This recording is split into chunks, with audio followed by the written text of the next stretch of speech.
SDRF सगळेच, कारण हे संकट काही छोटं नव्हतं. ठीक आहे, अख्खा किनारपट्टा जेव्हा श्वास रोखून टीव्हीकडे बघत होते किंबहुना टीव्ही पाहत असताना वादळ कोणत्या दिशेने सरकते आपल्या बाजूला तर येत नाही ना, हे श्वास रोखून बघत असताना ही लोक त्या भीषण तांडवाला तोंड देत होती. एका गोष्टीचं समाधान नक्कीच आहे की जेव्हा अशी एक आपत्ती येते त्या आपत्तीमध्ये जीवितहानी होऊ न देणं हे प्रशासनाचं काम असतं. आणि त्याच्यात प्रशासन म्हणजे संपूर्ण जर काही वादळाचा हा बघितला तर दुर्दैवाने 6 जण मृत्युमुखी पडले, ते दुर्दैव आहेच. मगाशी एका मावशी बहिणा पण तो चेकही दिला. चेक देणं वगैरे हे ओघाने आलंच. पैसे देता येतात पण व्यक्ती घरातली गेल्यानंतर ती काय परत येत नसते. मगाशी माझ्या बोलण्यामध्ये मी हे म्हटलं होतं की रायगड आणि वादळ इतिहास जर का बघितला तर त्याही वेळेला अनेक वादळं ज्यांनी पचवली त्या शिवरायाची ही राजधानी, त्याच्यामुळे वादळ पचवणं हे रायगडाला काही नवीन नाही आहे. पण आजचं वादळ हे बऱ्याच वर्षानंतर आलेलं होतं, जवळपास एक 100-125 वर्षानंतर आलं. अत्यंत रौद्र आणि प्रचंड ताकदीचं हे वादळ होतं. ते पूर्ण ताकदीने रायगडावरती धडकलं. जे काय बघतात आपण आजही विजेचे खांब, मोबाईलची अजूनही कुठे सुविधा चालू झालेली नाही, वीज प्रवाह खंडित आहे, झाडं तर उन्मळून पडलेलीच आहेत, नुकसान शेतीचं झालंय, बागायतदारांचं झालेलं आहे, घरांचं झालेलं आहे. तर अशा ह्या सगळ्या किंबहुना नुकसानीकडे बघत असताना ताबडतोबीने पंचनामे करण्याची तर सुरुवात केलेलीच आहे. तसे मी आदेश काल जरी किंबहुना परवा जरी दिलेले असले तरी प्रशासनाने आदेशाची वाट न पाहता कामाला सुरुवातही केलेली होती. आपण जास्तीत जास्त लोकांना स्थलांतरित करून सुरक्षित ठेवलेलं आहे. आणि हे सुरक्षित ठेवण्याचं जे काय प्रमाण आहे ते केवळ रायगडमध्येच नाही तर मुंबईपासून पालघरपासून सिंधुदुर्गापर्यंत आपण सगळ्यांनी ते पाहिलेलं आहे की जास्तीत जास्त लोकांना आपण सुरक्षित ठेवण्याचा प्रयत्न केला आणि त्याच्यात आपल्याला यश देखील आलेलं आहे. आता जो तुमचा प्रश्न होता की पॅकेज, आता पॅकेज हा शब्द घासला पुसला गेलेला आहे. प्रत्येक वेळेला असं पॅकेज जाहीर केलं जातं, ते किती अंशी येतं नाही येत याची मला काही कल्पना नाही. ताबडतोबीने जे जे काय करता येणं शक्य असेल त्याला सुरुवातही केलेली आहे. आणि म्हणून आपण आत येण्याच्या आधी मी जे सगळ्यांना सांगत होतो की तातडीने म्हणजे पंचनामे त्याला अजून एक 8-10 दिवस लागतील. ते पंचनामे पूर्ण झाल्यानंतर मग अंतिम जे काय पैशाची सोय करायची आहे किंवा द्यायचं आहे, नुकसान भरपाई म्हणा, आणखीन काही म्हणा, बांधकामं म्हणा, या सगळ्या गोष्टी शासन करेलच. पण तातडीने रायगड जिल्ह्यासाठी सरकारकडनं मी 100 कोटी रुपये त्यांना सांगितलेलं की तुम्हाला आम्ही देत आहोत. याचा अर्थ असा नाही की 100 कोटीवरती फुल स्टॉप आहे, पण एक अंदाज घ्यायला लागतो. उगाच काहीतरी वारेमाप जाहीर करायचं किंवा कमी जाहीर करायचं, या दोन्ही गोष्टी मला नको आहेत. जे काय आहे ते प्रत्यक्ष कामाला आलं पाहिजे आणि त्या दृष्टीने मी पूर्ण विचार करून हे वचन किंवा ही मदत त्यांना मी दिलेली आहे. जशी मी रायगडला ही घोषणा केली तसंच इतर ज्या जिल्ह्यांचं नुकसान झालेलं आहे त्याही जिल्ह्यांमध्ये त्या प्रमाणामध्ये आपण सगळ्यांची काळजी घेणार आहोत. आज मी तातडीने रायगडला आलो. पुन्हा एकदा सांगतो, हा तसा माझा काही फार मोठा पाहणी दौरा नाही आहे की प्रत्येक ठिकाणी मी गेलेलो आहे, किती नुकसान झालं, किती नुकसान झालं, किती नुकसान झालं, हा आढावा तर मला आलेलाच आहे आणि तो प्रत्यक्षात 8-15 दिवसानंतर आकड्यामध्ये येईल. मी पुन्हा एकदा सांगतो की आज खास जे मी आलो ते इथल्या लोकांचं कौतुक करायला आणि त्यांना शासनाला सहकार्य केल्याबद्दल धन्यवाद सुद्धा द्यायला आलो होतो. ह्या संकटातून आता आपण बाहेर जरी पडलेलो असलो तरीही कोरोनाचं संकट गेलेलं नाही. म्हणजे पुढचा धोका हा पुढे आहेच, म्हणजे अधिक मोठा धोका हा पुढे आहेच. याचं कारण असं की अनेक ठिकाणी पडझड झालेली आहे, ती ताबडतोबीने साफसफाई त्याची करावी लागेल. झाडाचा पालापाचोळा कुजेल, एखाद दुसरा कुठेतरी प्राणी किंवा आपलं जनावर दुर्दैवाने याच्यात मृत्युमुखी पडलं असेल, लक्षात आलं नसेल, सडण्याची शक्यता आहे, त्यातून पुन्हा रोगराई होण्याची शक्यता आहे. तर ही साफसफाई पहिली झाली पाहिजे. ठिकाणी पडझड झालेली आहे, ती ताबडतोबीने साफसफाई त्याची करावी लागेल.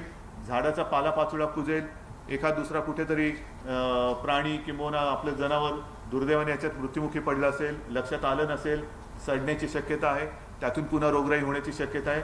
तर ही साफसफाई पहिली झाली पाहिजे. विजेचा प्रवाह पूर्ववत लवकरात लवकर झाला पाहिजे, जो खंडित झालेला तो पूर्ववत झाला पाहिजे. मोबाईलची कनेक्टिव्हिटी ही परत झाली पाहिजे.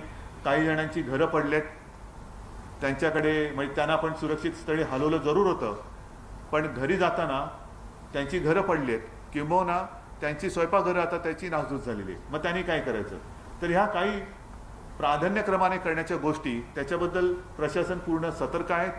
त्याला प्राधान्य देऊन आपण ती कामं करतो आहोत. आणि म्हणून मी पुन्हा सांगतो की ही सगळी कामं करत असताना काही टीम्स या बाहेरून आणखीन द्यावे लागतील. जसं वीज पुरवठा खंडित झाला तो सुरळीत करण्यासाठी बाहेरून टीम्स द्यावे लागतील, आणखीन काही गोष्टी करण्यासाठी बाहेरून टीम्स द्यावे लागतील. पण ह्या सगळ्या टीम्स देत असताना कोरोनाचा धोका तो लक्षात घेऊन बरोबर त्याची पथ्य पाळून अंतर ठेवून काम करून आपल्याला एक संकट जरी तुम्ही परतून लावलं असलं तरी आधीच एका संकटात हे संकट आलं होतं हे न विसरता आता आपल्याला पुढे जायचं आहे. आणि म्हणून मला असं वाटतं की पूर्ण सतर्कतेने प्रशासन दक्ष आहे, काळजी घेत आहे. आणि मला खात्री आहे की लवकरात लवकर रायगड, माझा रायगड आणि माझे सगळे जिल्हे हे पूर्ववत आपण जनजीवन त्याचं सामान्य करू. नुकसान किती झालं आतापर्यंत रायगड जिल्ह्यामध्ये? त्याचे पंचनामे पण सुरू आहेत आणि एक आढावा आता घेतोय आपण.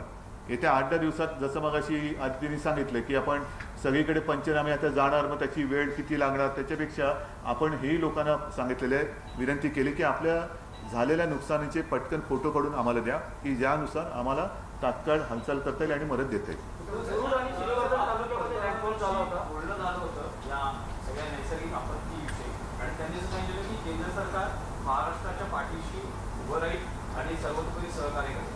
आज महाराष्ट्र या सगळ्या आपत्तीनंतर पुन्हा एकदा केंद्र सरकारकडे मदतीची अपेक्षा करतो. नाही, आधी आपल्याला अंदाज घेऊ द्या ना. कारण एकूण 5,000 कोटींचं नुकसान झालंय असा एक प्राथमिक अंदाज. बरोबर आहे. म्हणून नेमका अंदाजापेक्षा आपल्याला निश्चित कळू द्या. आता हा अंदाज झाला, निश्चित कळू द्या. कदाचित कमी असेल, कदाचित जास्त असेल, बघू ना. एक गोष्ट नक्की मी सांगेन की वादळ येण्याच्या आधी अमित शहानी सुद्धा आपलं एक व्हिडिओ कॉन्फरन्स घेतली होती. हे मी आपल्याला सांगितलेलं आहे. प्रत्यक्ष पंतप्रधानांनी सुद्धा त्या दिवशी मला फोन करून सांगितलं होतं की तुम्ही काळजी करू नका, संकट किती मोठं आलं तरी केंद्र सरकार तुमच्या सोबत आहे. वादळ झाल्यानंतर सुद्धा दुसऱ्या दिवशी माझं बोलणं झालं आणि तेव्हाही त्यांनी दिलासा दिलेला आहे. माझं म्हणणं एक आहे की झाल्या लगेच आपण काहीतरी मागावं, त्याच्यापेक्षा एक व्यवस्थित आपल्याला माहिती होऊ द्या, अंदाज नको, माहिती होऊ दे आणि त्या माहितीच्या आधारावर जे काय आवश्यक वाटेल ते आपण त्यांच्याकडे मागू. सर, वादळाचा धोका हा किनारपट्टीला सांगितला होता हवामान विभागानं. मात्र किनारपट्टीनंतर तो पुणे जिल्ह्यात इतर ठिकाणी गेलेला आहे की जो हवामान विभागानं सांगितलं नव्हतं. तर याबाबत आता काय उपाययोजना केली जाते? नाही, जे उपाययोजना म्हणजे असं आहे, शेवटी वादळ हे वादळच. ते कोणत्या दिशेला कसं जाईल हे आपल्या हातामध्ये नसतं. निदान एक गोष्ट मी म्हणेन समाधानाची आहे की या वादळाची तीव्रता आणि येण्याचा काळ आणि कुठे धडकेल ह्याचं आपल्याला निश्चित हे कळलं होतं. त्यानुसार आपण सज्ज राहिलो होतो. साहजिकच आहे, ते वादळ चक्रीवादळ होतं, फिरत त्याच्याने ते आतमध्ये पण घुसलं. जिथे जिथे जे काय नुकसान झालं असेल त्याच्याबद्दल शासन त्याची काळजी घेईल. श्रीवर्धन मतदारसंघामध्ये भरडपूर असो, दिव्या आणि आदेश श्रीवर्धन तालुक्यामध्ये मात्र माणगावपर्यंत सगळ्यात जास्त. आता तातडीची मदत म्हणजे पॅकेज जेव्हा भेटेल तेव्हा भेटेल. पॅकेज मी म्हणतच नाही, मी तुम्हाला डायरेक्ट मदतीला म्हणजे सुरुवातच केलेली आहे. गरज आहे ते केली ना, सुरुवात केली आपण. आता एकतर ताबडतोबीने जेवणाचा वगैरे जो काय खर्च आहे त्याच्यासाठी तर पैसे दिलेले आहेत. आणि मी तुम्हाला की तातडीची मदत म्हणून 100 कोटी रुपये मी रायगडसाठी जाहीर केलेले आहे. ते तुम्हाला जसं असतील तसे ते येत जाणार. म्हणून मी पॅकेज हा शब्द माझ्याकडे नाही आहे.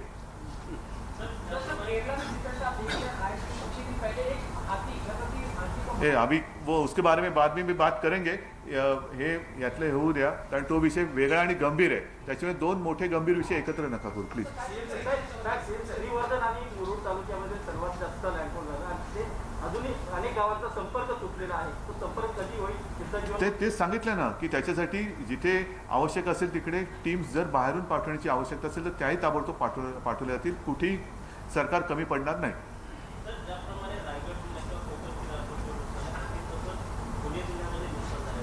मी बोललो ना, त्याच्यावरती पण बोललो ना मी मगाशी. आपल्या प्रश्नाला उत्तर दिलं ना. जिल्ह्यातले अनेक लोक बाहेर आहेत कामानिमित्त, ते आपल्या घराचं नुकसान झाल्यासाठी आता ते मदत करायला येऊ इच्छित येतो. ते एकांत हा जो कोरोना प्रश्न तो उभा राहणार आहे. त्याच्यावरती सुद्धा आपण तुमच्या लक्षात असेल साधारणतः गेल्या रविवारी मी मिशन बिगिन अगेन पुनश्च हरिओम असं बोललो होतो. 3 तारीख मी सांगितली की त्या 3 तारखेपासून आपण हळूवार आपल्या आयुष्याला पुन्हा सुरुवात करूया. आणि नेमकं त्याच दिवशी हे वादळ धडकलं. कोरोनाचा धोका आजही आहे, मोठा आहे धोका तो. आणि आता पावसामध्ये तो किती वाढेल ह्याचा अंदाज अजून आपल्याला आलेला नाही आहे. कारण पावसाळ्यामध्ये इतरही साथीचे रोग असतात, त्याच्यामुळे तेही रोखायचे आहेत. त्याचबरोबरीने कोरोनासुद्धा रोखायचा आहे.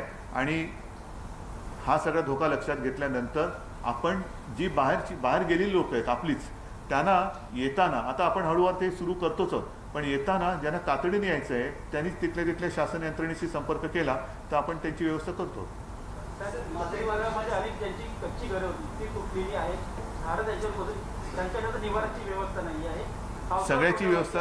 सगळ्याची व्यवस्था आपण करतो. कोणालाही आपण असं वाऱ्यावरती सोडणार नाही, नक्कीच नाही सोडणार. पण या निमित्ताने मला एक असं वाटतं की आपल्याला आता हे धोके ह्या पुढे जर का अशी वादळं आली, कारण बऱ्याच वर्षानंतर हे वादळ एवढ्या तीव्रतेचं होतं, हे पुन्हा पुन्हा येता कामा नाही आहे. येणारच नाही असंही नाही आणि येईलच असंही नाही.